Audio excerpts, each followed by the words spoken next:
ಎಲ್ಲಮ್ಮ ಯುವಕರ ಸಂಘದಿಂದ ಇದು ನಮ್ಮ ತಂದೆ ಕಾಲದಿಂದ ನಾವು ನಡೆಸ್ಕೊಂಡು ಬಂದಿದ್ದೀವಿ. ಇವಾಗ ಬಂದು ಅವರು ಬಿಟ್ಟಿದ್ದು ನಾವು ಮಾಡ್ತಾಯಿದ್ದೀವಿ. ಇದು ತುಂಬ ವರ್ಷದಿಂದ ನಡೀತಾ ಇದೆ. ಇವಾಗ ಬೆಳಿಗ್ಗೆ ಫ್ಲ್ಯಾಗ್ ಇಷ್ಟು ಮಾಡಿ ಎಲ್ಲ ಮಾಡಿದ್ದೀವಿ. ಇವಾಗ ಸಂಜೆ ದೀಪೋತ್ಸವ ಇದೆ.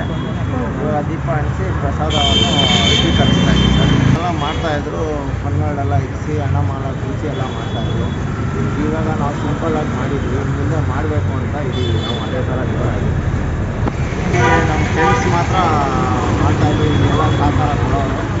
ನಮ್ಮ ಫ್ರೆಂಡ್ಸೇ ಎಲ್ಲ ಫಂಡೇನಿಲ್ಲ, ನಾವೇ ಇದು ಮಾಡ್ತೀವಿ.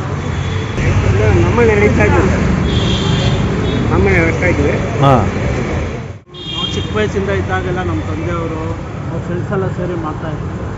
ಈಗ ನಾವು ಅದನ್ನು ನಡೆಸ್ಕೊಂಡು ಹೋಗ್ತಾ ಇದ್ದೀವಿ. ಇನ್ನು ಮುಂದೆ ದೊಡ್ಡದಾಗಿ ಇನ್ನೂ ನಡ್ಸ್ಕೊಂಡು ಹೋಗ್ಬೇಕು ಅಂತ ಅಂದ್ಕೊಂಡಿದ್ದೀವಿ. ಇನ್ನೂ ದೊಡ್ಡದಾಗಿ ಹೋಗ್ತಾ ಎಲ್ಲ ಮಾಡ್ತೀವಿ. ಯಾಕೆಂದರೆ ಅನ್ನಮ್ಮ ಕುಣಿಸ್ತಾ ಇದ್ವಿ, ಕನ್ವರ್ಟ್ ಮಾಡ್ತಾಯಿದ್ವಿ, ಆರ್ಕೆಸ್ಟ್ರಾ ಎಲ್ಲ ಇರ್ತಾಯಿದ್ವಿ. ಮುಂಚೆ ದೊಡ್ಡದಾಗೆಲ್ಲ ಜೋರಾಗಿ ಮಾಡ್ತಾಯಿದ್ರು ತಂದೆಯವರು ಅವ್ರ ಫ್ರೆಂಡ್ಸು ಎಲ್ಲರೂ. ಈಗ ನಾವು ಅದನ್ನು ಮುಂದುವರ್ಸ್ಕೊಂಡು ಹೋಗೋಣ ಅಂತ ಮಾಡ್ತಾಯಿದ್ವಿ.